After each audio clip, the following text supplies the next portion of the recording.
Hey guys, Ian back with the daily upload I promised you, and sorry for not uploading about the last week, so let's begin with the story. Third POV. Izuku Midoriya went to bed that night starving because even though he didn't eat dinner, he was far hungrier than just missing one meal due to the fact that the bullies at school stole his lunch. Izuku cried quite a bit but stifled his tears since he refused to admit he stole anything because All Might had willingly given him the quirk and he didn't want to lose his chance at his dreams to become a hero. He wanted to become the #1 hero, but he didn't really care about that in the grand scheme of things when he would rather become a hero just to save people and make them feel safe. As Izuku slept, he ended up waking up in a dark void that confused him since he didn't know where he was. Soon he heard a voice call out for him, so he followed the voice and soon found the location of the voice, which revealed to be from multiple people calling out to him. Hello, Izuku Midoriya, or should we say the 9th user of One for All. We see you have found yourself in a sticky situation and we are here to help you, said one of the people, and Izuku was downright confused about what was going on. Soon a lady walked up to him and hugged him as she apologized for the actions of her successor's sidekick.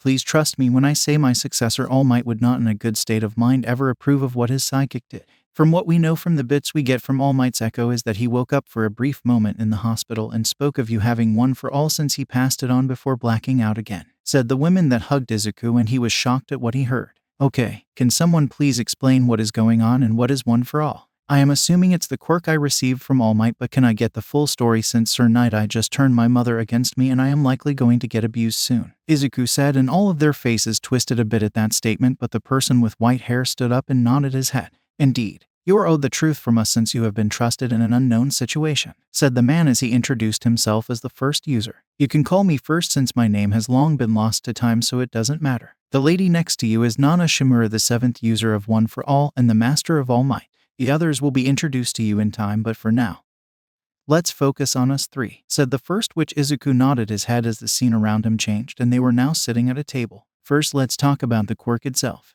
Good job on managing so far and not destroying yourself due to how powerful it has grown. The quirk you have is a legacy quirk from the dawn of the quirks and is called One for All. This quirk was created due to it combing with my quirk that I nor my brother knew I had. My brother forced a quirk upon me since I stood in the way of his destruction and ruling of Japan during the dawn of the quirks. My brother took the name of his quirk, which is All for One, and our quirk is called One for All. We are the polar opposite of him as we stand for justice and stopping his plans. However, it's taken all of these years for the 8th user of One for All, aka All Might, to defeat my brother, or so we think, since we don't have that information as we never saw his dead body since the 8th user didn't see it. All we know is that the 8th user caved his skull in, but my brother has many quirks due to his quirk allowing him to take, give, and combine quirks, which have allowed him to live for the past 2 centuries since the dock of quirks. Are you still with me so far, 9th? Said the first user, and Izuku nodded his head as Nana Shimura just rubbed Izuku's hair, which felt nice since it was a lovely gesture that contrasted his mother's overbearing love that she would give.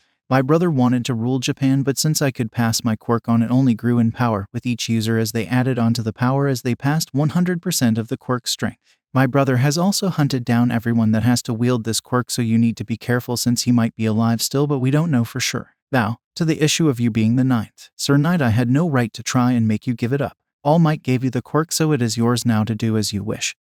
And we only ask you to use it for good. Not even All Might has the right to ask you to give it back either, said the first user, and Izuku brought up a point that Sir Night I said. What about if All Might had someone he intended to pass this quirk on before he had no choice? Izuku asked, and Nana shook her head as she talked. He didn't have anyone lined up to take it. As such, you were the only person in his mind. As such, you can say you were lucky that you were there, but it is also fate in a way. Do you think we were chosen to wield the quirk, Izuku? She asked, and he said yes, but she told him no. Almost every single one of us expects Toshinori aka All Might was given the quirk in the heat of the moment, since all before I were hunted down by All for One and were forced to make snap decisions, Nana said, as memories flood his mind of the past users passing the quirk on. I see, Izuku said, and she nodded her head. As such, due to the fact that he had no one lined up in mind to take the quirk and the fact that this is common, the quirk One for All is yours only.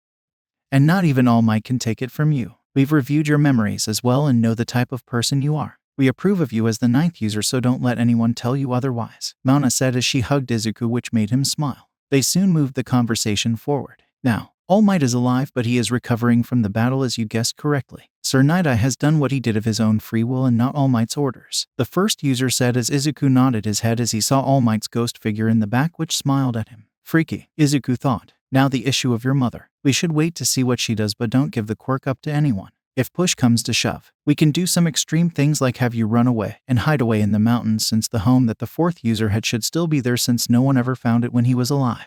We can help train you and teach you knowledge as well, but the issue would be formal education that would allow you into UA or another hero school in the future, said the first user. Izuku agreed to wait to see what his mother and Sir Night-Eye would do moving forward, but they agreed to give them 2 weeks to see what they would do before they made the drastic decision to run away. They did tell Izuku to start preparing himself to run away so he wasn't caught off guard if he needed to make a quick escape. They also worked on Izuku's fine control in the dreamscape as they explained how much power Izuku was using currently, which was only 1%, which was still hurting his body a bit as he needed to build up more muscle.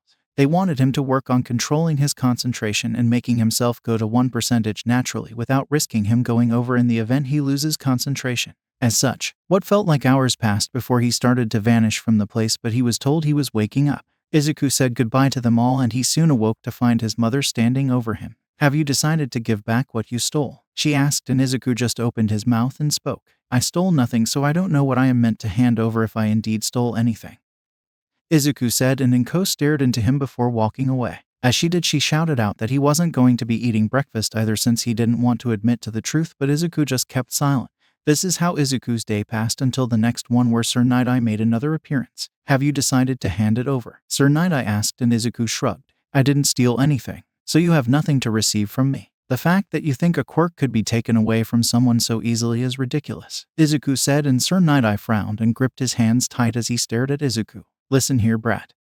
Some delinquent like you is not worth of the power you have gained. So stop being greedy, since you have no idea what you're dealing with, Sir Night-Eye said as he looked as if he wanted to burn Izuku with his eyes. Izuku just rolled his eyes and thought to himself how this was meant to be a decent hero, yet he witnesses child neglect and does nothing about it. The fact that he thinks I am a delinquent means he must have read my school files, which he should know would be biased due to me being formerly quirkless, Izuku thought as he turned his head away from Sir Night-Eye. Sir Night-Eye got pissed and spoke to Inko Midoriya once again and asked if there was anything that might help convince her son to hand it over. She thought it over and nodded her head as she told him to come back in a week to see if he would hand it over, as she would try some things, which made Izuku curious as to what she would do. After Sir Night-Eye left, she turned to him and spoke. Izuku, if you don't stop being an ungrateful brat, then I will kick you out of this house. I have raised you all of these years and loved you, yet you decided to steal and cause all of this trouble. Stop being ungrateful and return to your room until you decided to hand it over, Inko said, and his eyes widened in disbelief that she actually threatened him with that. He got up and ran to his room, where he broke down in tears as he once again was denied food, as this was the third day he has now gone without food, which was making his stomach hurt a lot. Izuku soon was met with darkness as he was exhausted from crying and passed out. He was met with the past users of One for All, who were pissed at what they saw and heard from Inko Midoriya and Sir Night-Eye. This time, though, there was another member who was present, which turned out to be the fourth user of the quirk, Hikage Shinomori. Kid, it's time to leave. The moment she goes to work tomorrow is when you need to leave. I want you to steal as much food and water as you can from the house after she leaves for work, and then you will be escaping to the old home location I had in the forest. Once you are there, you will not leave that place for much. Expect to try to establish a new identity once we figure out how to do that, since we want to enroll you in an online school or something if we can figure out how to get that portion of the plan done, said Hikage Shinomori, which Izuku nodded his head. The seventh user, Nana Shimura, apologized for what her successor's psychic had done to Izuku's life, but Izuku wasn't having it since it wasn't her fault, and as far as they know, it wasn't All Might's either. Izuku just wishes things were different, since he didn't think this is what he would be doing at 9 years old, but he knew he wanted to be a hero more than anything. He also knew the way his mother treated him was never truly acceptable if he had a quirk either, which he saw in how she changed when he first told her he had a quirk until Sir Night-Eye screwed it all up. Izuku sighed and asked for the general location of the place he was heading towards. You currently are in the prefecture of Shizuoka, and you need to get to the prefecture of Gifu, which is one of the most prefectures with a lot of forest areas. It's why I chose it, but it still is near large cities that I could lose people in if I ever needed to escape someone. The home is located near the city of Jiro, which was small back then but most likely grew by now, but it still shouldn't have come close to finding the hidden home, which was in the mountains and forest, said the fourth user, Hikage. Izuku nodded his head, and soon the plan overall was made on what they would be doing. Izuku resigned himself to his new fate, but he wanted to be a hero even if it meant fighting the ancient evil that hunted One for All down the last 2 centuries if All Might had failed to kill the man. Tuesday arrived, and it was now several days since Izuku hadn't been to school, though Izuku knew they wouldn't miss him. Izuku checked the entire house to make sure his mother was gone and at work before he started his plans. Izuku quickly moved to his room and grabbed his bags that he had already packed. In these bags were most of his clothing, his journal, spare journals, a few posts of All Might, his laptop, his phone, chargers, his school books, hygiene products, and some other random stuff. Izuku then took several empty bags and put all of the food that wouldn't go bad quickly in them while making a meal right away that he could eat out of the food in the fridge since he wanted a decent meal to have before he ran away. Izuku also heard a whisper in his mind that told him to steal any money from Inko that he could find, which he ransacked her room and took the money he knew she stored under the bed, which was about 550,000 yen, which was about $5,000 USD. Izuku felt guilty stealing the money since that is what he was doing. Stealing, however. The past users kept pushing thoughts to the front of his mind, reminding him that what she has done to him was emotional and physiological abuse, which she has now physically abused him since she has been starving him for days now, so that made him not feel as guilty anymore. After getting everything packed and changing his clothing to better ones suited to hide his appearance and throwing a medical mask on, he went out the door and left his key since he wasn't going to be returning. Goodbye, mother. No, goodbye, Inko Midoriya. I wish things could have been better between us, Izuku thought as he closed the door and walked away. He soon made his way towards the train station and waited for the train that would take him in the direction that he needed. Izuku was thankful for Japan's public rail system, which cost very little for transport and went almost everywhere in Japan. He had to wait about 30 minutes until the train arrived and he got on it. Izuku looked at the map and knew he would need to take about 3 different lines, but he would make it after 4 hours or so to the city of Jiro, where he would rely on the guidance of the past users to take him to the hidden home of the 4th user, where he secluded himself and trained to grow the quirk, since the 4th user didn't face off against All for One until after he passed the quirk later on in his life. Izuku sighed to himself as he set his alarm for 40 minutes, which was 10 minutes before he would need to change train lines, which required walking to a different station to take that train line. Soon the time passed and Izuku switched trains and kept repeating this process until he was on the last train line that would get him to the city of Jiro. Izuku arrived and looked around the city, and indeed it was still a smaller sized city compared to most of Japan, but it was still decent. It was mostly built around the flow of the river that passed through the city, so the city was spread out in length instead of being condensed together. Okay, predecessors, please guide me, Izuku thought, and soon had the urge to go towards his left and cross the bridge over the river, which he did as the urges telling him to do so. Izuku soon found himself heading up towards the north. After about 30 minutes of walking through the town and heading north, he reached the end of his path. Izuku powered 1 for all on at the 1% he could control and used it to increase his speed. He just kept going north as the urges told him to until it changed, and he followed it. After about 40 minutes of traveling with 1 for all at 1%, he arrived at his destination, though he was exhausted from using the quirk for so long. He could have done better, but he only had 1 meal in the past few days, which has drained him of a lot of energy. Though, Izuku put that out of his mind for now as he felt the urges confirmed that he was at his goal, as he found a home that was on the edge of the river. He just needed to get across the river to the other side, which he found a very old and broken bridge about a minute up the river. Izuku knew he would need to prepare the bridge, but that would be a project for later on. Overall, the house was still standing, but it without a doubt was worn down with age, as it was in need of repairs. Better than sleeping in the streets or on the ground in the forest, Izuku thought as he put his bag down and examined the building. The 4th user had told Izuku that it had a small water mill that helped provide power to the building, since the river did have a constant speed. It wasn't fast, but it was enough to move a small water mill to provide an electrical current. Izuku found the water mill and examined it. A few parts would need to be replaced in time, but it seemed to be able to work, so Izuku pushed it down the hole in the room and into the water, and within minutes the home turned on with power. The house did have an old refrigerator that would need to get replaced since it had sat for so long that it wouldn't work. It also had other old appliances that would need to get replaced as well, since they were without a doubt dead, but Izuku was once again glad that he had basic needs met, such as a roof over his head and running water, since there was a device to pull water out of the river and purify it as long as the water mill was running. Izuku got it going since the mill was providing power now, and he wanted to make sure he had water stored in the event he needed it and to take a bath later on.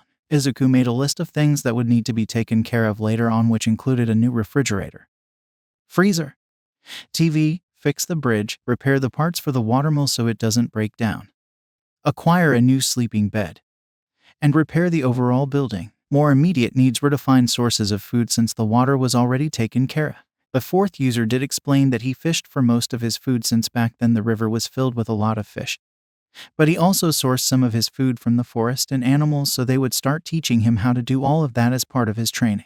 The main thing that Izuku needed to do was to see if the river still had fish, since it would serve as his main source of food. So Izuku found the old and almost broken fishing pole and put the line in the water. I will need to get a new pole or make one if any of them knows how to make one, but it seems there is still finish in this water. Izuku thought as about 5 minutes had passed and he had caught a decent-sized fish on his line as he pulled it out of the water. Izuku was happy and he could feel some happiness from the past users as well. Izuku soon found the kitchen area and put the fish down as he went out and grabbed sticks and other things. The stove was a wood base and Izuku honestly didn't know how to work it, but the fourth user was sending him urges on what to do, which helped guide him, which Izuku was thankful for. As such, about an hour or so he was able to get the fire going in the wood cooking stove and started to cook the few fishes that he had caught. Izuku was glad to have this wood stove because it could provide heat to the home during the winter and use it to cook. Izuku had the doors on the stove open as he was using a metal skewer to cook the fish over the flame, since it would be harder for him to cook it on the stove since he lacked experience.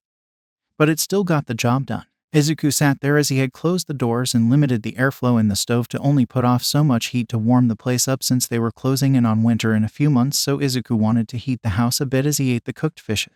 Izuku was also looking over the stuff he had and knew he would need to do some odd jobs in the town below to earn some money if people were kind enough to take pity on a random child. I am going to need to get an axe and tools to cut down trees and be able to repair this home as well, but that can wait a bit of time as I grow older. First, I need to ensure I can get food from the forest as well, and also figure out my education issues, since I need some form of formal education to get into hero schools. Izuku thought, but decided it would be a project for the next day since he was exhausted. Izuku checked to see if there was any internet signal this far out in the forest area and was slightly surprised to find one, though it was somewhat weaker. Such a good thing that Japan made the internet a national controlled asset after quirks appeared. It granted everyone with a working device to connect to the internet for free, but the problem is being monitored, which I need to be careful with. Izuku thought as he removed the SIM card from his phone and deactivated it so he couldn't be reached. Instead, he used his computer and looked up the news in regards to All Might, but found nothing new. He also looked to see if he was reported missing yet or a case started by Sir Night-Eye, since they should have discovered him missing by now, since his mother had already arrived home about 2 hours ago. Though Izuku wondered if she would even bother reporting him missing, which would be helpful if she didn't alert Sir Night-Eye, since the longer he was missing before that man knew, the better chance his trail would be cold. Izuku sighed and decided to power his devices off and just plug them into the outlet on the wall. I need to figure out a way to store energy in the event the water mill ever stopped, since if we ever get a really cold winter then the river might freeze over, even though it is rare, but again that is a side project for later. Izuku thought as he decided to go to sleep for the night. Izuku fell into his dreams and found himself once again in the void of One for All, where the fourth user congratulated him on finding the home. It without a doubt has worn down over the years, but it is still good enough for you to live in seclusion. For the most part, to hide away from Sir Night-Eye and any other heroes he decides to employ in his schemes. That man can't be trusted. All Might was a fool to let that man know the truth of the quirk, said the fourth user, which the others remained silent on the topic since they didn't believe it their place to talk about it, since it was the eighth user that told the man, but they did agree that the man couldn't be trusted in regard to the current With that, see you tomorrow, guys.